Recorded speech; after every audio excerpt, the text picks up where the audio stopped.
எல்லாருக்கும் வணக்கம். நான் மாலதி. வெல்கம் டு சமையல் கிமையல்.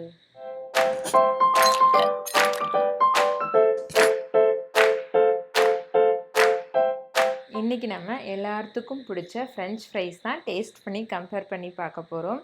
ஸோ ஃப்ரெஞ்ச் ஃப்ரைஸ்னாலே வெளியில் கிறிஸ்பியாகவும் உள்ள க்ரீமியாகவும் இருக்கக்கூடிய ஒன்று. எல்லா ஃபாஸ்ட் ஃபுட் ரெஸ்டாரண்ட்லேயும் மேக்ஸிமம் ஈஸியாக கிடைக்கக்கூடிய ஒன்று தான் இது. ஸோ இன்றைக்கி நான் ஃபாஸ்ட் ஃபுட் ரெஸ்டாரண்ட்டில் இருந்து ஃப்ரெஞ்ச் ஃப்ரைஸ் வாங்கிட்டு வந்திருக்கேன். ஸோ வீட்லேயும் செஞ்சுருக்கேன். ரெண்டையும் கம்பேர் பண்ணி டேஸ்ட் எப்படி இருக்குது, அதோட காஸ்ட் எவ்வளோ அப்படிங்கிறத பார்க்கலாம் வாங்க. அதுக்கு முன்னாடி நம்ம சேனலை மறக்காமல் சப்ஸ்கிரைப் பண்ணிக்கோங்க. இது கடையிலேருந்து வாங்கிட்டு வந்தது ஒரு மீடியம் சைஸ் ஃப்ரெஞ்ச் ஃப்ரைஸ் தான் வாங்கிட்டு வந்தோம். ஸோ இதோட ரேட் எவ்வளோ வந்துச்சு அப்படின்னா 80 ருபீஸ் வந்துச்சு. இது வீட்லேயே செஞ்ச ஃப்ரெஞ்ச் ஃப்ரைஸ். இது நான் 1 கிலோ உருளைக்கிழங்கு யூஸ் பண்ணியிருந்தேன். அதே மாதிரி இது எல்லா செலவும் பார்த்தோம் அப்படின்னா மொத்தமாக 40 ருபீஸ் தான் ஆகுது. இதை ஓப்பன் பண்ணி எப்படி இருக்குதுன்னு பார்க்கலாம், எவ்வளோ குவான்டிட்டி இருக்குதுன்னு பார்க்கலாம்.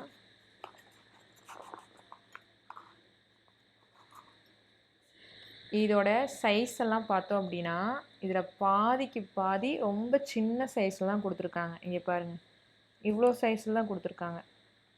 பாதிக்கு பாதி இதே சைஸில் தான் இருக்குது. இப்போ நம்ம செஞ்ச ஃப்ரெஞ்ச் ஃப்ரைஸுக்கும் இவங்க கொடுத்ததுக்கும் சைஸை பாருங்கள் எவ்வளோ இருக்குன்னு.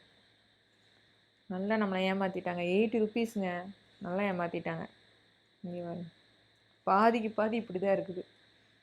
ஸோ இப்போ டேஸ்ட் பண்ணி பார்த்துடலாமா? வெளியில் கிறிஸ்பியாக இருக்குது, உள்ளே க்ரீமியாக இருக்குது, நல்லா வெந்திருக்கு. ஆக்சுவலாக டேஸ்ட்டு சூப்பராக இருக்குது. நான் செஞ்ச ஃப்ரெஞ்ச் ஃப்ரைஸ் பார்க்கலாம்.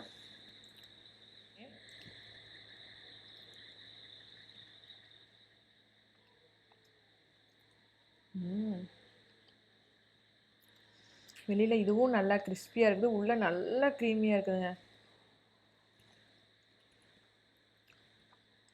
சாப்பிட போயிட்டு இருக்குது. இப்படி தான் பாதி காலி பண்ணிட்டாங்க. நான் வீடியோக்காக கொஞ்சம் எடுத்துகிட்டு வந்திருக்கேன்.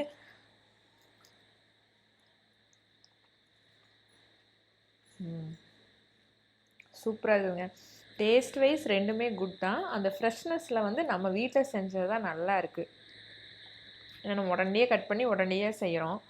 ஸோ கடையில் அப்படி செஞ்சாங்களான்னு நமக்கு தெரியாது. ஆனால் அந்த இதில் தான் கொஞ்சம் டிஃப்ரெண்ட் இருக்குது. மற்றபடி ரெண்டுமே கிறிஸ்பாகவும் இருக்குது, உள்ள க்ரீமியாகவும் இருக்குது, டேஸ்ட்டும் சூப்பராக இருக்குது. இன்றைக்கி நம்ம ஃப்ரெஞ்ச் ஃப்ரைஸ் கம்பேர் பண்ணி பார்த்துருக்கோம். ஸோ ரேட் வைஸ் எது பெஸ்ட்டு அப்படின்னா வீட்டில் செய்கிறதா பெஸ்ட்டு. ஏன்னா கடையை விட நம்ம வீட்டில் 3 மடங்கு 4 மடங்கு அதிகமாக வருது. ஸோ இது 80 ருபீஸ்னால் இது 40 ருபீஸ்லேயே நமக்கு நிறையா குவான்டிட்டி வருது. அதே மாதிரி டேஸ்ட் வைஸ் பார்த்தா ரெண்டுமே கிறிஸ்பி, ரெண்டுமே சூப்பர், ரெண்டுமே டேஸ்ட்டு அட்டகாசமாக இருக்குது.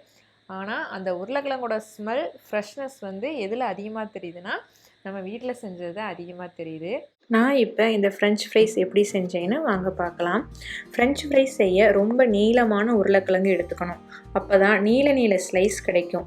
உருளைக்கிழங்கோட தோலை சீவிட்டு அதோட ஓரங்கள் எல்லாத்தையும் கட் பண்ணிவிட்டு இந்த மாதிரி நீளமான ஸ்லைஸாக பண்ணி தண்ணியில் நல்லா கழுவிக்கணும். அதுக்கப்புறம் குளிர்ந்த தண்ணியில் 10 நிமிஷம் போட்டு எடுத்து மறுபடியும் சூடான தண்ணியில் உப்பு போட்டு 10 நிமிஷம் விட்டுறணும். அதுக்கப்புறம் ஒரு வெள்ளை துணி இல்லைன்னா டிஷ்யூ பேப்பரில் தண்ணியெலாம் ட்ரை ஆகிற மாதிரி 10 நிமிஷம் உணர போட்டுறணும். வெள்ளை துணி பெஸ்ட்டு, ஏன்னா டிஷ்யூ பேப்பர் எனக்கு உருளைக்கிழங்கோட ஒட்ட ஆரம்பிச்சிருச்சு. நெக்ஸ்ட்டு எண்ணெயில் மீடியம் ஃப்ளேமில் போட்டு அரை வேக்காடு பொரிச்சு எடுத்துக்கணும். இந்த மாதிரி பபிள்ஸ் ஆட்ட வந்திருக்கும், அதை நல்லா செக் பண்ணிக்கோங்க.